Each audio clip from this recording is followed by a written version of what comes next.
ॐ पार्थाय प्रतिबोधितां भगवता नारायणेन स्वयं व्यासेन ग्रथितां पुराणमुनिना मध्ये महाभारतम् अद्वैतामृतवर्षिणीं भगवतीम् अष्टादशाध्यायिनीम् अम्ब त्वामनुसन्ददामि भगवद्गीते भवद्वेषिणीम् यं ब्रह्मा वरुणेन्द्ररुद्रमरुतः स्तुन्वन्ति दिव्यैस्तवैः वेदै साङ्गपदक्रमोपनिषदैः गायन्ति यं सामगाः ध्यानावस्थिततद्गतेन मनसा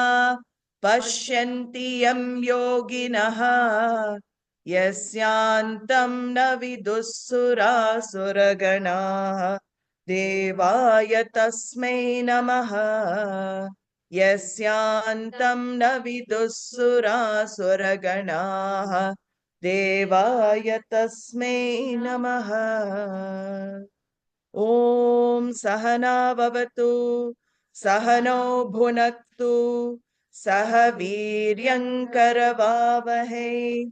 तेजस्विनावधीतमस्तु मा विद्विषावहै ॐ शान्ति शान्ति शान्तिः गुरुर्ब्रह्मा गुरुर्विष्णुः गुरुर्देवो महेश्वरः गुरुः साक्षात् परं ब्रह्म तस्मै श्री गुरवे नमः दयाकरं दयाकारं दान्तं धर्मप्रवर्तकं प्रणमामि दयानन्दं मदाचार्यवरं परम् ॐ गं गणपतये नमः ॐ गं गणपतये नमः ॐ गं गणपतये नमः.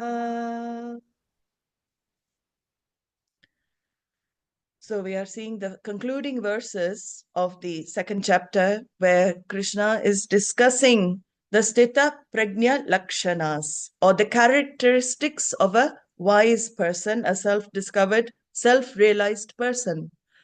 So we had seen that this idea of Shama and Dhamma had also been brought in these verses, how a wise person is able to manage their senses. We don't like to use the word control because we can't control anything in life, including our mind and senses. So a better word in English is manage, sense management. A wise person is a manager of their mind and senses. But Krishna now, he also warns the otherwise what happens and how the fall of the mental fall can happen if we go along with the sense organs. So one can fall from viveka, discriminative analysis which has been done, and vairagya, dispassion that has been gained, because it is very alluring. Samsaric life, this Maya Shakti is extremely strong and can pull out at any time. So Bhagavan warns, and he says in the next few verses, be careful.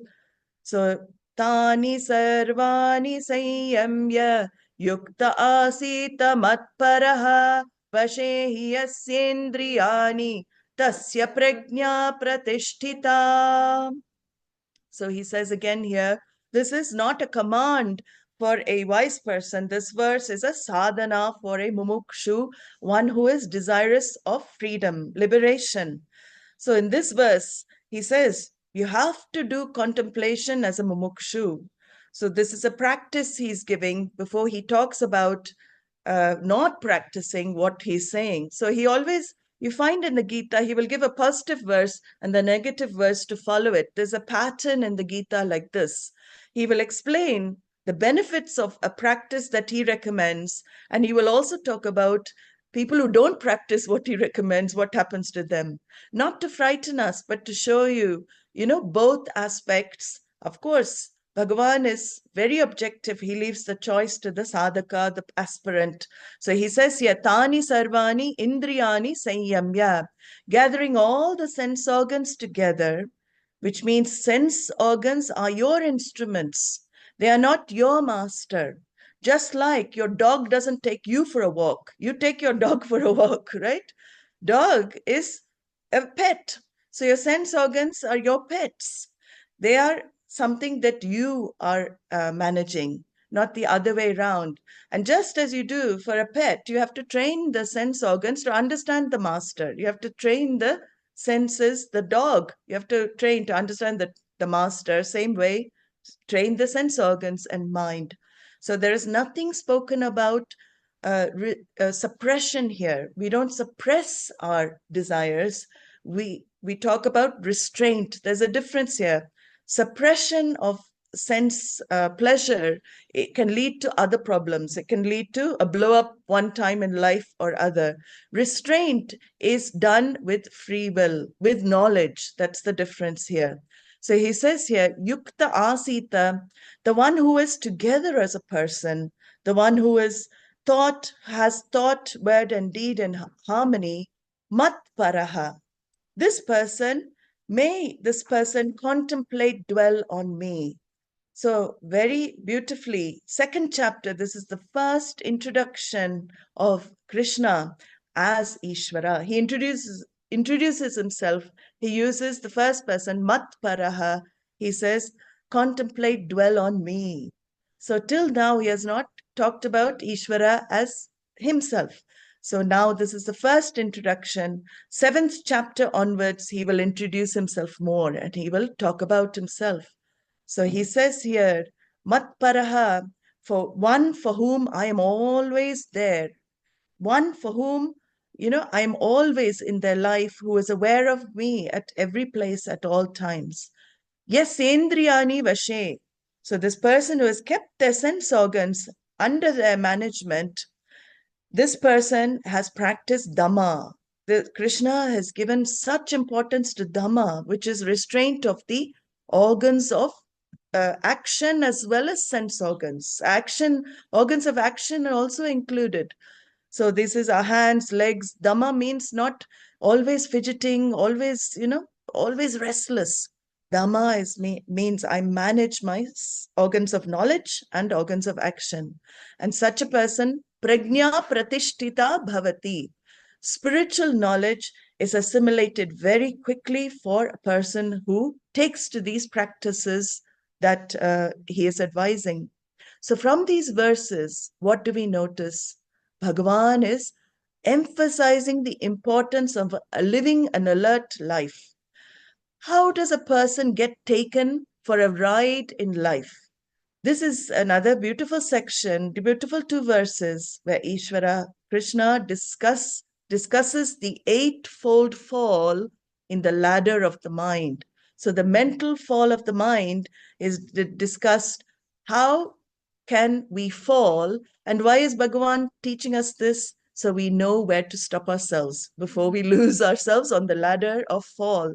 He says, Dhyayato vishayan pumsaha sangasteshu pajayate sangat sanjayate kamaha kamat krodho bhijayate krodat bhavati sammohaha sammohat smriti vibramaha smriti bramshat buddhinashaha buddhinashat pranashyati. So very interesting to see. Dhyayato vishayan pumsaha. So the one who dwells upon objects of the senses, the one who lets the sense organs wander around freely amongst sense objects.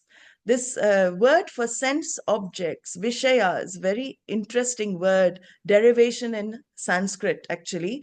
Visinoti bhadnati iti vishayaha. The very word in Sanskrit means that which binds a person, that which can enslave you is called sense object. So Vishaya, mind goes after sense objects, it dwells upon them. And what happens? I start meditating upon the objects rather than Atma. So my mind gets taken over by sense pleasures rather than what I have come for spiritual life. So repeatedly, if you start going after the thought, after something you like, the object starts coming back into your mind constantly. I am sure certain every human being has experienced something like that once or twice in their life or more as well. Bhagavan says, be careful. Teshu sangaha jayate. You develop an attachment, you start developing an attachment to that object. Now you want to gain that object of desire. You want to become one with it because you feel if I get that object, objects include people also, get that relationship, get that situation, the mind deludes me to thinking it will make me happy, fully satisfied. So attachment means I'm already dependent on that object for my happiness. Then what happens? Sangat sanjayate kamaha. Desire after desire is born. First, it starts very small, then it becomes binding. Because more you think of the object, more longing, it takes over the whole person. I want it, I want it. You can't stop thinking of it. Then the next stage has come. At the next stage, the third stage, you cannot hold on to any rung of the ladder anymore. You're already fallen. See, in two stages, the mental fall has already started. And if there is an obstacle to gaining what you desire, Bhagavan says, Kamat krodho bijayate. If there is an obstacle to fulfilling my desire, anger is born. Obstructed desire is anger. Any obstructed, suppressed desire manifests in the form of anger. So we cannot blame anybody for our anger. As I've said, people push the button, anger is there, it is obstructed desire. Even if you say, you're irritating me, you tell somebody. Why? Because you want them to be in a certain way so you are peaceful, right? So you already have a desire for somebody to be in a certain way for you to be peaceful. So now, in this step of fall, there is no more retreat. You are in the hands of anger. And we cannot manage our anger. It's very difficult when you get angry. Sometimes you cannot manage it. So any action becomes possible in anger. You can speak words in anger, which are very difficult to take back after because already the damage has been done. After I have got angry, maybe I regret. This is also something that happens. But now I am now in the grips of delusion. I don't know what to do, what I should do, what I don't. So this is why, Bhagavan warns, second step itself, the attachment grows, be careful. So he says here, jayate. If you see in these first two steps, he uses the verbs jayate and sanjayate. Jayate means born and sanjayate means well born. But after, in the rest of the steps, he uses the verb bhavati. Bhavati means it is a happening. It's already happened. So when something you can control or you can manage, that is jayate, those two steps, you are still have access to your free will. After that bhavati, it is a happening. Everything becomes a happening. So krodhat bhavati sammohaha. Anger leads to delusion, moha. Moha is like a cover. It covers everything. And all the Gita classes you've heard, all the wisdom you've gained in Vedānta Shravanam has gone for a toss. It does not serve you in that moment because temper has been lost. You lose all sight of what is right and what is wrong. And sammohat smriti vibramaha. Smriti means memory. Because anger and delusion have blocked your memory totally, your discriminative capacity, your faculty also is gone. Deliberation is gone. There is no space for anything. Buddhi nashat pranashyati. Bhagavan says intellect is completely incapacitated to do anything. So at this level, actually, we're the same level as animals. Animals, like a donkey, when you stand behind a donkey, if it feels like kicking you, it will kick. It doesn't discriminate. Oh, this is a Swamini standing behind me. I should not kick. A donkey, if you stand behind it, will kick anything. So there is no weighing up consequences here. No talk, no thinking about your consequences. So smriti bramshat buddhi nashat pranashyati. A person is gone. So this is the ladder of human fall, mental fall. What are the eightfold fall? Vishaya dhyanam, meditating on the objects of senses. Sangaha, attachment is born. Kamaha, if your desire is not desire, longing, binding desire. Then Krodhaha, if your desire is not fulfilled, anger develops. From anger, sammohaha, delusion. From delusion, smriti, your smriti bramshaha, your memory goes. And buddhi nashaha, finally your deliberative, your discriminative capacity is gone, pranashyati. And if I get into this fall of mental fall, it is a wasted life. Krishna's warning, be alert. Don't allow the senses in the first place to wander freely amongst sense objects. As the tortoise we saw in the previous verse, withdraws, you have to also practice to withdraw at will whenever your mind wanders. So Bhagavan warns, therefore, Arjuna, manage your senses, contemplate on me. He says, Raga dvesha viyuktestu vishayan indriyaischaran atma vasher vidhe atma prasadamadi. So the next few verses again, he reiterates the importance of mind and sense management. Raga dvesha viyuktaha indriyehi vishayan charan. First, release yourself from this hold of binding likes and dislikes. Release yourself through what we have seen. He has given a method for release. Living a life of karma yoga releases me from binding desire. So Shastra, also we have to see, Shastra never says, and Krishna never says, don't experience objects of the senses. There is no force in the practices given in Vedanta Shastra. There is no control here. Everything is a matter of knowledge and understanding. Bhagavan has not given us sense organs and then told us don't use them. That's useless. We have been blessed with 5 senses, but moderation is the key in life. A jnani will also experience sense objects. He is not, suddenly his senses don't shut down. He also experiences sense objects, but he enjoys the world without allowing the world to enter into him and disturb him. We'll see that in the next few verses. So be alert to your ragas and dvesha. Regulate your senses. You are the watchman at the door of your senses. That is your free will as the watchman. And Bhagavan says here, Vidheyatma, one who has mastery over his will, the ability to manage his mind, dictate his mind and senses, the Atma Vashyehi Indriyehi. So he becomes one who is with himself. He is got the senses in his control, in his management.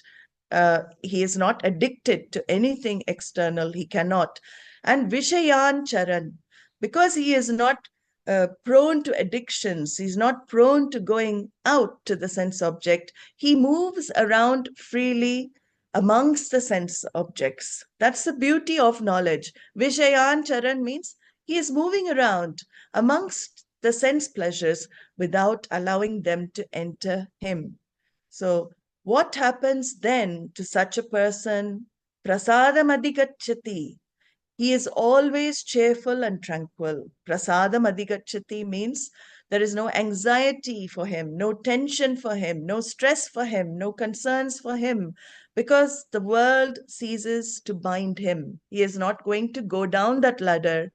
Prasada is a beautiful word. As I said, no direct translation into English. Here it means prasannata or cheerfulness, a clarity of life. a buoyancy. He doesn't get, drowned in the miseries that most people get drowned in when their desires are not fulfilled. So Bhagavan now continues to say, what happens if you have this prasada-filled mind? Such a mind, he says, prasade sarva dukkhanam hanirasyopajayate prasanna chetaso hyashu buddhif paryavatishthate. Buddhi paryavatishthate. There is a steadiness in knowledge without vagueness or doubt. This knowledge with such a mind becomes well assimilated. He doesn't have to do anything. Buddhi in this verse, again, you see throughout the Gita, same word is used in different contexts. It has different meaning. So buddhi in this verse means knowledge. Buddhi in previous verses in the same chapter meant yoga, karma yoga, buddhi yoga. And buddhi means intellect in general.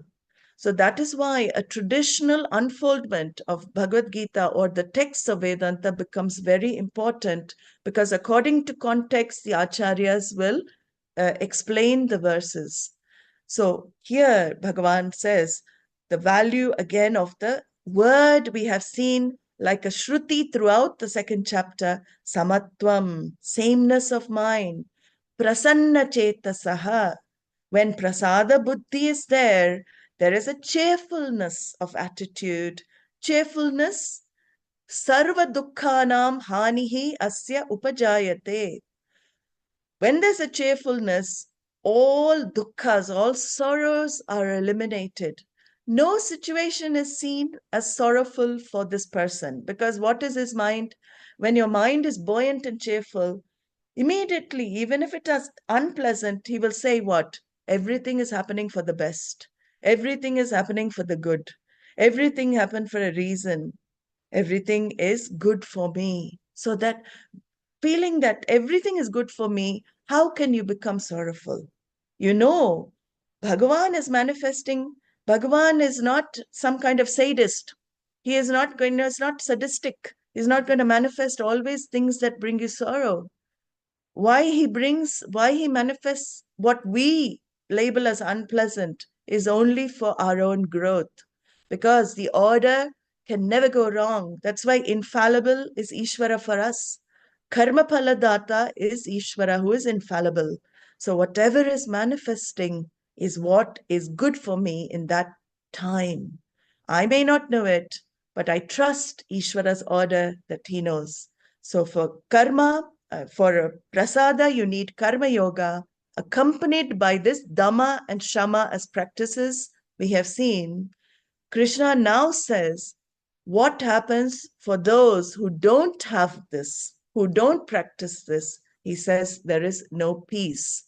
So, nasti buddhira yuktasya, nacha yuktasya bhavana, nacha bhavayata shantihi, ashantasya kutas sukham.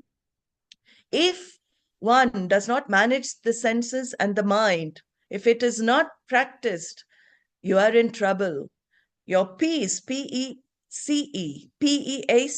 that peace becomes pieces, P-I-E-C-E-S. Peace becomes pieces. Ayuktasya buddhi nasti. There is no knowledge in one who is not together.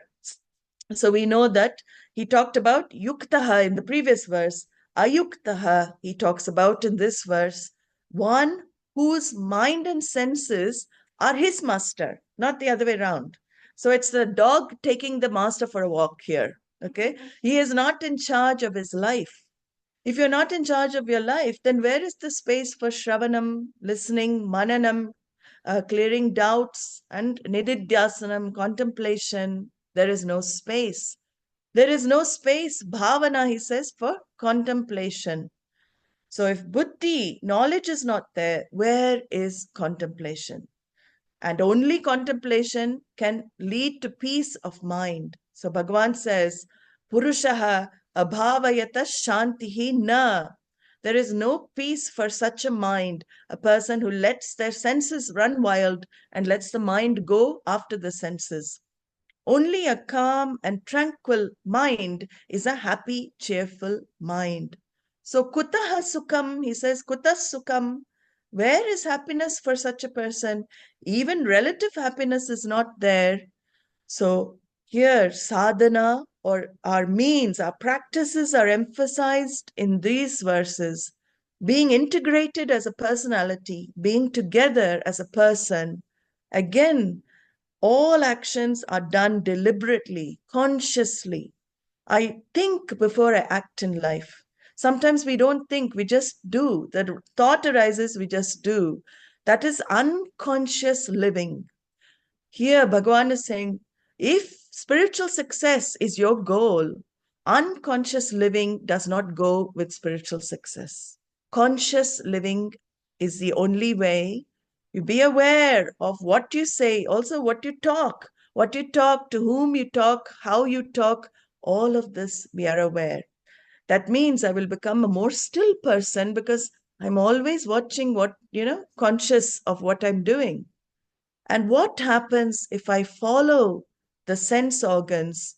He explains further. An analogy is given by Krishna in the next verse.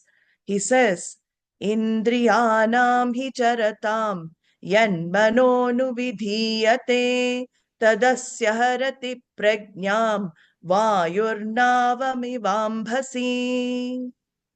To explain further, he gives an analogy here.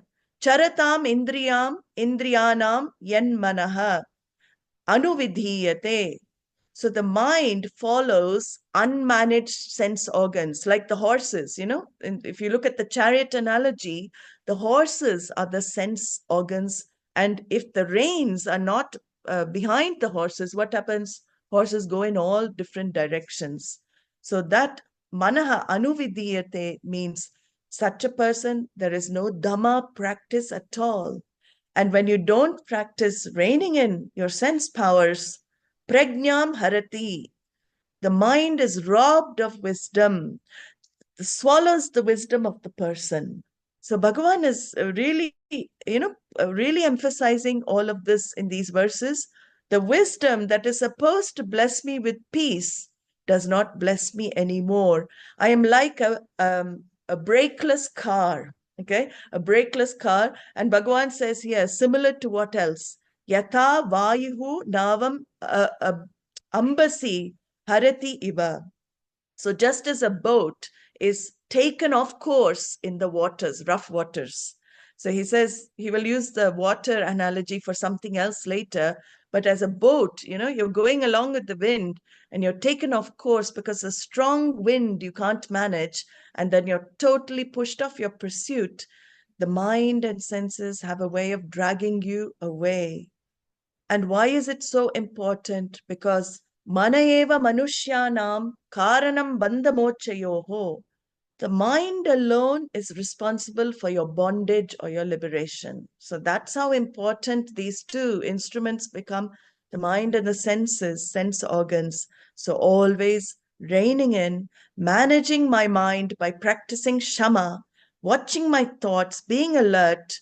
Mind should be reined in. It should not be allowed to back the senses when the senses want to go out. Immediately the free will should come saying, no, moksha. No, the alarm of moksha should go off in the head. I want moksha. I want moksha. I don't want that gulab jamun. Moksha. I don't want the jalebi. Moksha. So this is sweets in India, and we are exposed. It's coming in my mind because we're constantly exposed to sweets in Rishikesh. People who have come here will know it is a very big temptation here for the tongue, sense organ of tongue. So I manage my mind through that. If the sense organs are too powerful, I control them with the help, I manage them with the help of the mind using my free will. My discernment should be there. My interest should be there. Interest means I should see long-term gain rather than short-term pleasure. Always mind has to be trained to see long-term gains over short-term pleasure. So now Bhagavan concludes this section on the importance of mind and senses with the next verse. He says, Tasmad yasya mahabaho nigrihitani sarvashah indriyan indriyarthebhyah tasya prajna pratisthita. Again, it is the same idea, but the Sthita Prajna topic ends with this verse. So, managing the sense organs is essential for our spiritual life, not suppression, not letting go either. So, there are two extremes here, suppressing, letting go. No, it is redirection. I like to look at it as redirecting. Redirect your energy to something else. So, tasmad yasya indriyani. Therefore, for the one whose senses and the organs of action, nigrihitani, are in his hands, are well managed, mental energy is not dissipated. Indriyarthebhyaha sarvashaha, always withdrawn from sense objects. So there is a very nice, I'm just adding this by the side because there's a very nice subhashitam, which is a, very a wise saying in Sanskrit, which explains the lakshanas or the characteristics of a vidyarthi or a student, any student in anything. And what is said there? Kakakcheshta bhako dhyanam swanidra tataiva cha alpahari grihatyagi vidyarthi panchalakshanam. So this is advice given to a student, one who studies. Effort should be similar to a crow. Why is a crow? What efforts did crow make? Well, there's a Panchatantra story where a crow wanted to drink water from the bottom of a vessel, and it was very clever. What did it do? It kept placing one stone after another so the water would rise up. So effort should be like that. I should keep the practices going, one, even if it is boring, keep the practices going. And focus, this verse says, focus like a crane. Have you seen a crane focus to catch a fish standing in the pond or anything? Sometimes it stands on one leg, but it's so still. Focus should be like a crane for a student, of course. And take naps similar to a dog. Have you seen dog napping? So naps should not be huge, 3-hour, siestas in the afternoon. No, very quick. These power naps, we call them, 20 minutes, that's it, some rest. So this alertness, alert napping as well should be done. Eat less, she should eat less, or he should eat less, not excessive eating, because that excessive eating brings on lethargy and tiredness, all of that. And grihatyagi, stay away also from comforts of home. Grihatyagi literally means leave the home, but here we interpret as comforts. Don't keep going after your comfort zone all the time. This is advice for a normal student. Imagine how much more for spiritual life, spiritual student. And it's people who practice this, tasya prajna pratishtita, the one whose knowledge is firm, unshaken knowledge. Ignorance has gone with all of these practices and with jnanam. So the difference we see is only in the vision of a jnani. He has to face the same world as everybody else. The same world continues for the wise or the ignorant. And in the next verse, Krishna talks about it. It's a very cryptic verse, very funny translations you will find for the 69th verse of the second chapter. What does Bhagavan say? He says, Ya nisha sarva bhutanam tasyam jagarti sanyami yasyam jagrati bhutani sa nisha pashyato munehe. The literal meaning of this verse is what? That which is night for all people. To that, the wise one is awake. The one who has mastery of the senses is awake to the night of others. And that in which all the beings are awake is night for the wise person.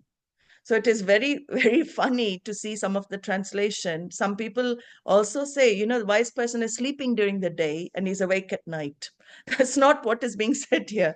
He doesn't sleep during the day and awake at night. For all beings, ya sarva bhutanam nisha Tasyam jagarti sanyami. Sanyami means jnani here, wise person. For all beings, what is night? People are asleep to the non-dual truth. That is night. When you're asleep to the truth of non-duality, of oneness, it is sleep of ignorance. So that is likened to night because they don't recognize Atma. They don't cognize this one all-pervasive consciousness, which is also their nature. So they don't see the truth. They don't know. So it is darkness for them. A jnani, a wise person, is awake in the darkness, which means what? He is awake to the truth. He recognizes that ekam eva advitiyam, there is only one non-dual, one without a second. So that is what it's meant by when they're night for them. They're asleep to the truth of this non-dual self.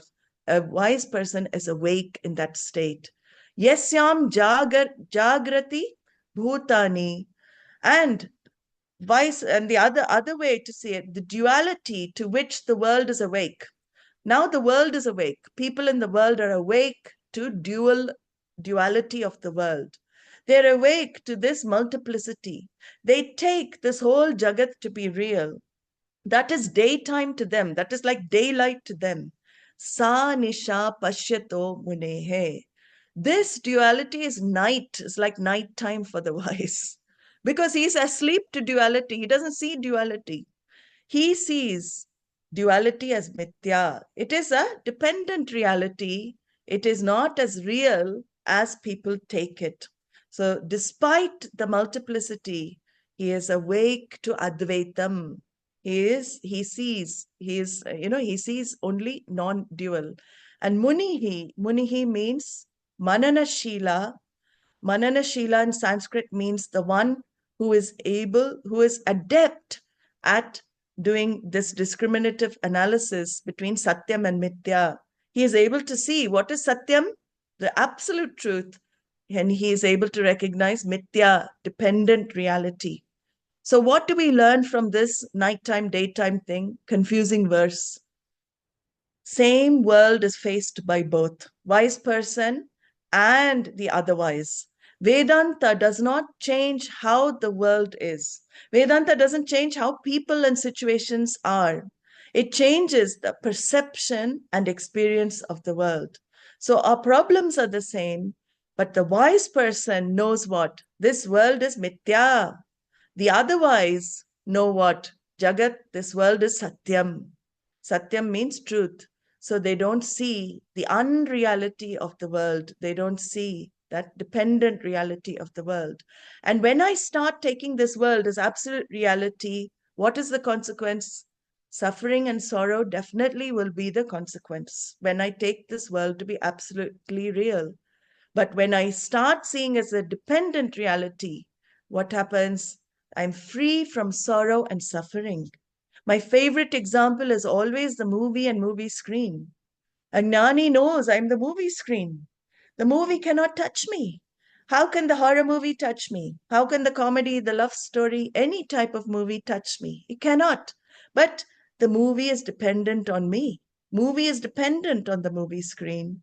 So, but if I'm identified with the role in the movie, if I take myself to be a role, I will be going up and down with the role. So it is seeing the world differently. That is the whole idea here. Ya Nisha Sarva Bhutanam. Swamiji spends at least 6 classes for this verse. We cannot, but the general gist you have got here. Krishna wanted to explain in these verses the characteristics of Jnani, wise person's characteristics. But with this last verse, Arjuna must have shown a very confused face to Krishna. So he must have got more confused. We infer these because Krishna clarifies with a less complex idea in the next verse. What does he say? He says, Apuryamanam achala pratishtham samudramapah pravishanti yadvat tatvat kamayam pravishanti sarve sa shanti mapnoti na kamakami. So this is a very beautiful example. Can use it for contemplation. Apuryamanam achalapratishtam samudram. The ocean remains ever full at all times. Achala, it doesn't move around everywhere, no? Like rivers move from one place to another. Ocean always remains full. It is always there at all times. And into that ocean, many other water bodies enter, rivers, streams, everything. Apaha pravishanti. Varieties of water bodies, rivers enter that ocean. But does the ocean depend on the rivers for its fullness? It does not. Ocean is independent of the water entering it. The idea here is that ocean remains full, there is no change. What happens? Nothing happens. Ocean is always the same. It is always full. And the rivers joining don't disturb it. And even if the waters evaporate, we know the water cycle, there is evaporation always happening from the ocean still remains full. This is a very beautiful idea and brought in for a jnani. Tattvat yam kamaha pravishanti. All the objects, situations, relationships enter into a jnani's ocean-like mind, but he remains full. They don't disturb him. They do enter, but he doesn't get disturbed. There's no change in the jnani's mind. There's no change in his nature. The binding desires cannot come near. Soon as they come close, they beat a retreat. But he has no need to fulfill desires for happiness. That is the idea here. His shantihi remains unperturbed, untouched. Sashanti mapnoti means his mind is absolutely peaceful. It is always poised. It is a full mind. Na kama kami. Whereas the other, na kama kami is, he's contrasting. The otherwise, shantim na apnoti. For the kamakamis, the samsaris, there is a constant struggle. You look at humanity, we're too busy fulfilling desires all the time. And can we fulfill all our desires? No. Sometimes we are successful. Sometimes we fail in fulfilling. When we fail, we become sorrowful. And the whole life gets wasted in running after moments of pleasure and running away from sorrow, escaping sorrow. And then another life gone, as I say. So only in Jnanam can one become truly free, like that ocean which is allowing everything to enter, but it doesn't disturb the fullness. So now, Lord Krishna concludes the chapter with the final two verses. He talks about Jivan Mukti in the next verse. Jivan Mukti means one who is liberated while alive. So we have been looking at this wise person. Now he explains Jivan Mukta in more detail. He says, Vihaya kamanya sarvan pumanscharati nisprahaha nirmamo nirahankaraha sashantim adhigacchati. Vihaya kamanya sarvan yaha pumanscharati. This jnani who is full, what does he do? He wanders around the world without any need to fulfill any desires. If somebody says, let's go here, he will go there with them because not to help them. All his actions will be to help others. Somebody else says, can you help me with this? He will go there and help them because nothing can make him fuller and more complete. Vishayeshu charan, he moves around in the world.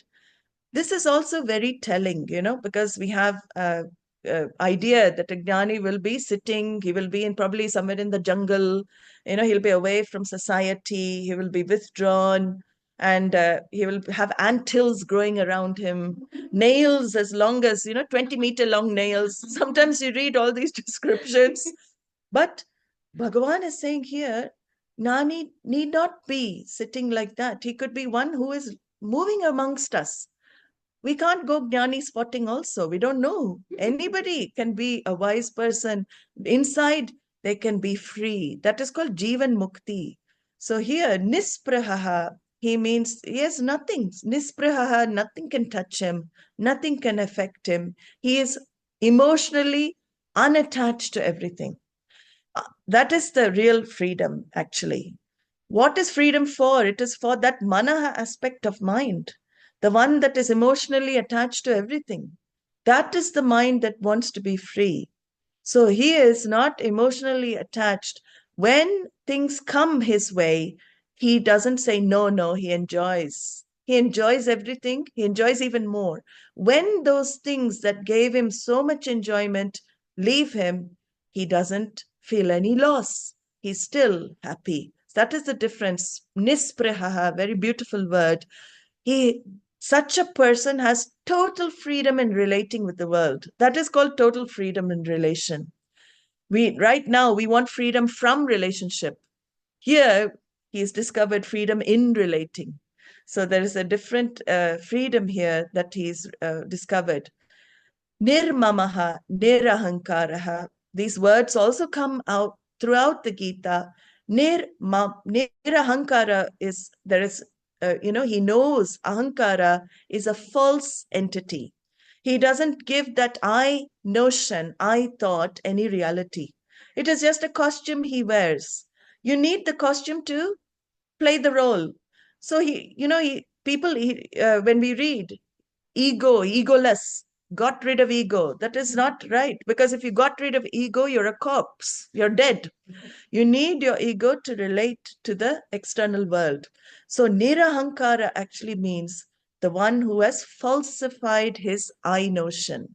He has falsified his sense of individuality. He knows we're all one. I'm one with everybody. He knows I'm total space, but I'm as though identifying with one pot and identifying with one pot space. Nirmama, it means there is no sense of mindness, because with I-ness comes minus.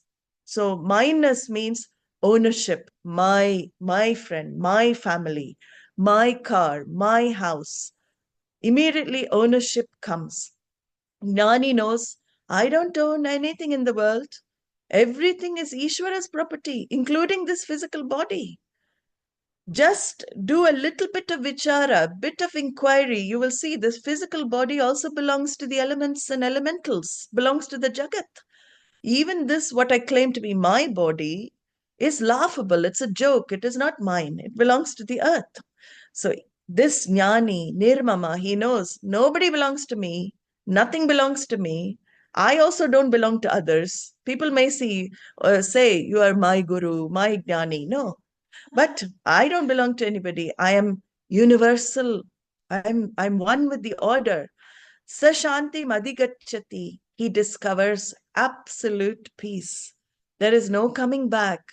There is relative peace that is we gain through karma yoga lifestyle. Samatvam is relative peace, but shantihi here is absolute peace. So that is the difference between the words. It is not coming, going peace. It is not a peace that you have to keep working towards, working for. It is Swarupa Shanti, which is the absolute peace of your nature of Atma. Atma Shanti is Swarupa Shanti. Krishna now, I'm so happy we got through these verses with time to spare as well. Krishna concludes, giving hope to all of us now. He says, you can even gain this vision at the end of your life. So don't worry. If you're still trying to make it and you're worried, at the end of your life also you can gain. But of course, I'm adding, it's better to gain while you're alive and why you can enjoy living the span of years left with freedom inside, right? So it is always best to gain it as quick as possible. But Krishna gives hope by saying, even if you don't discover it, at the end you can gain it. He finishes second chapter with the 72nd verse. He says, Esha brahmi stitif partha nainam prapya vimuhyati stitva syamanta kalepi brahma nirvana mrichati. Esha brahmi stitif partha. This person is called Brahmanishtha. He is established in consciousness. He's established in himself. His I notion has shifted from that small, limited individual that he thought he was. All the sufferings for that role he identified with. And now he discovers, I am everything. I'm the fullness. I'm the wholeness. Enam prapya nainam na vimukhyati. Gaining this wholeness, this fullness, one has no more delusion in life. One is totally free from ajnanam, from ignorance, and asyam antakale stitva. For such a person, even at the fag end of the life, you can remain in this vision. And even, if suppose some people may say, oh, I'm 99, I've come to Vedanta only now. Doesn't matter. Still do Shravanam, still do Mananam, still do Nididhyasanam, because there is hope. Krishna says, even one word heard of Vedanta can give you that liberation. If you're ready, you can get that freedom. In fact, older people have had more experiences in life. They have gone through a lot of ups and downs. They have developed maybe samatvam without studying Gita itself, right? When you go through a lot of sufferings and challenges, people often, find everything very easy. You see, I've been through World War II. I fought in I fought in World War II. I've done this, I've done that, and they don't let things shake them too much. If such people listen to Vedanta, Bhagavan is saying they can make it, they can get it. Asyam antakalepi. And after the prarabdha is exhausted, the karma that is, for that particular life, the person Brahma Nirvanam Richati, Bhagavan says, will definitely attain moksha, will definitely gain liberation, will discover Brahman, that's the one that sustains him and the whole universe, which is himself, the real self. Brahma Nirvanam here means moksha. And such a person will not have punarapi jananam, punarapi maranam, because the sukshma sharira is totally dissolved with the universe. There is no coming back into the cycle of janma and maranam. So Krishna assures us here that you can gain the vision at any time. There is no young age or old age for this vision. It all depends on preparedness of mind. That is why in so much of Bhagavad Gita, he talks about values, preparation, so many of the practices that are necessary for this vision to happen. So the second chapter we have completed now is a summary of the entire Bhagavad Gita. It should have ended here, So Arjuna should have said, now I have got the vision. Oh, Bhagavan, Lord, I've got the vision. Thank you so much. I'm ready to do whatever you wish me to do. But Arjuna has doubt still. And the rest of the second chapter is elaborated in 16 more chapters. So each theme that you have seen in this chapter, Krishna unfolds in consequent chapters. In the third chapter that we're going to see start on Tuesday, he is going to talk about Karma Yoga. The chapter itself is entitled Karma Yoga. He is going to take the few verses we saw of Karma Yoga that Krishna brought up in the second chapter, and he's going to make a whole new chapter to explain that in the third chapter. So with that, we can chant these verses. Last phrase. The last phrase, I will finish after the chanting, the last phrase. And we saw the meaning of the last phrase in the first chapter, so I won't go deep into that. But let us chant from 61 to 72. Everybody at home can join. Here people can repeat. I have to try and find the thing. Second chapter. I've got it here, yeah. Okay.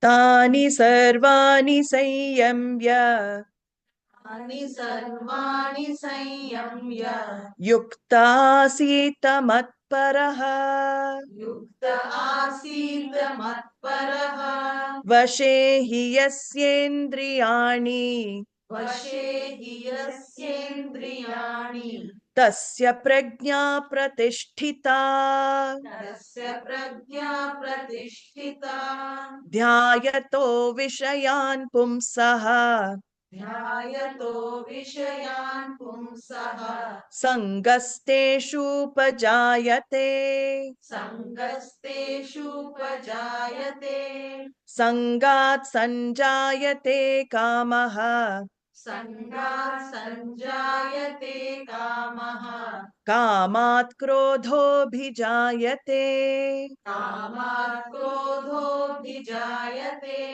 क्रोधात् भवति सम्मोहः क्रोधात् भवति सम्मोहः सम्मोहात् स्मृतिविभ्रमः सम्मोहात् स्मृतिविभ्रमः स्मृतिभ्रंशात् बुद्धिनाशः स्मृतिभ्रंशात् बुद्धिनाशः बुद्धिनाशात् प्रणश्यति बुद्धिनाशात् प्रणश्यति रागद्वेषवियुक्तैस्तु रागद्वेषवियुक्तैस्तु विषयानिन्द्रियैश्चरन् विषयानिन्द्रियैश्चरन् आत्मवश्यैर्विधेयात्मा आत्मवश्यैर्विधेयात्मा प्रसादमधिगच्छति प्रसादमधिगच्छति प्रसादे सर्वदुःखानां प्रसादे सर्वदुःखानां हानिरस्योपजायते हानिरस्योपजायते प्रसन्नचेतसो ह्याशु प्रसन्नचेतसो याशु बुद्धिः पर्यवतिष्ठते बुद्धिः पर्यवतिष्ठते नास्ति बुद्धिरयुक्तस्य नास्ति बुद्धिरयुक्तस्य न चायुक्तस्य भावना न चायुक्तस्य भावना न चाभावयतः शान्तिः न चाभावयतः शान्तिः अशान्तस्य कुतः सुखम् अशान्तस्य कुतः सुखम् इन्द्रियाणां हि चरताम् इन्द्रियाणां विचरताम् यन्मनोनुविधीयते यन्मनोनुविधीयते तदस्य हरति प्रज्ञाम् तदस्य हरति प्रज्ञाम् वायुर्नावमिवाम्भसि वायुर्नावमिवांसि तस्माद्यस्य महाबाहो तस्माद्यस्य महाबाहो निगृहीतानि सर्वशः निगृहीतानि सर्वशः इन्द्रियाणीन्द्रियार्थेभ्यः इन्द्रियाणीन्द्रियार्थेभ्यः तस्य प्रज्ञा प्रतिष्ठिता तस्य प्रज्ञा प्रतिष्ठिता या निशा सर्वभूतानां या निशा सर्वभूतानां तस्यां जागर्ति संयमी तस्यां जागर्ति संयमी यस्यां जागृति भूतानि यस्यां जागृति भूतानि सा निशा पश्यतो मुनेः सा निशा पश्यतो मुनेः आपूर्यमानम् अचलप्रतिष्ठम् आपूर्यमानमचलप्रतिष्ठम् समुद्रमापः प्रविशन्ति यद्वत् समुद्रमापः प्रविशन्ति यद्वत् Tadvat kamayam pravishanti sarve. Tatvat kamayam pravishanti sarve. Sashantimapnoti na kamakami. Sashantimapnoti na kamakami. Vihaya kamanyas sarvan. Vihaya kamanyas sarvan. Pumanscharati nispraha. Pumanscharati nispraha. Nirmamo nirahankaraha. Nirmamo nirahankaraha. Sashantimadhigacchati. Sashantimadhigacchati. Esha bhrami sthitif partha. Esha brahmi sthitis partha. Nainam prapya vimuhyati. Nahinam prapya vimuhyati. Stitva syamantakaalepi. Sthitvā syamantakaalepi. Brahma nirvanam richati. Brahma nirvanam richati. Brahma nirvanam richati. Brahma nirvanam richati. Om Tat Sat. Om Tat Sat. Iti Śrīmad Bhagavad Gītāsu. Iti Śrīmad Bhagavad Gītāsu. Upanishatsu. Upanishatsu. Brahma Vidyayam. Brahma Vidyayam. Yoga Shastre. Yoga Shastre. Shri Krishna Arjuna Sambade. Shri Krishna Arjuna Sambade. Sankhya Yogo Nama. Sankhya Yogo Nama. Dvitiyodhyayaha. Vidiyodhyayah. So we saw in the first chapter, Om Tat Sat is a very auspicious phrase to close anything. So Om is the one reality, Tat, Satyam, and Om Tat Sat. So all words pointing to the one reality. So we conclude with that. And in this Śrīmad Bhagavad Gītā, so in the Bhagavad Gītā, which is the same as the knowledge revealed in the Upanishad, it is Moksha Shastra. It is Moksha Shastra. It is a text to give you that liberation. It is a text to bless with that oneness, that vision of oneness. So Moksha Shastre, Yoga Shastre, Brahma Vidyayam is Moksha Shastre. Yoga Shastre is, it also gives the practices to purify the mind. Yoga, it gives that yoga, Buddhi Yoga, Karma Yoga. It gives Dhyana Yoga, meditation. Yoga Shastre, Shri Krishna Arjuna Samvade, in the form of a dialogue between Krishna the teacher and Arjuna the disciple. And it is called Sankhya Yoga. The name of the chapter is the chapter of knowledge. And second chapter. So with that, we have concluded 2 chapters. We move on to the third on Tuesday. Hari Om. Om Sarve Bhavantu Sukhinah. Sarve Santu Niramayaha. Sarve Bhadrani Pashyantu. Ma Kaschit Dukkha Bhag Bhavet. Asato ma Satgamaya. Tamaso ma Jyotirgamaya. Mrityorma Amritam Gamaya. Om Purnamadah Purnamidam Purnat Purnamudachyate. Purnasya Purnamadaya Purnamevavashishyate. Om Shanti Shanti Shanti. Harihi Om Shri Gurubhyo Namaha. Harihi Om. So there is a summary, written summary I did many years back.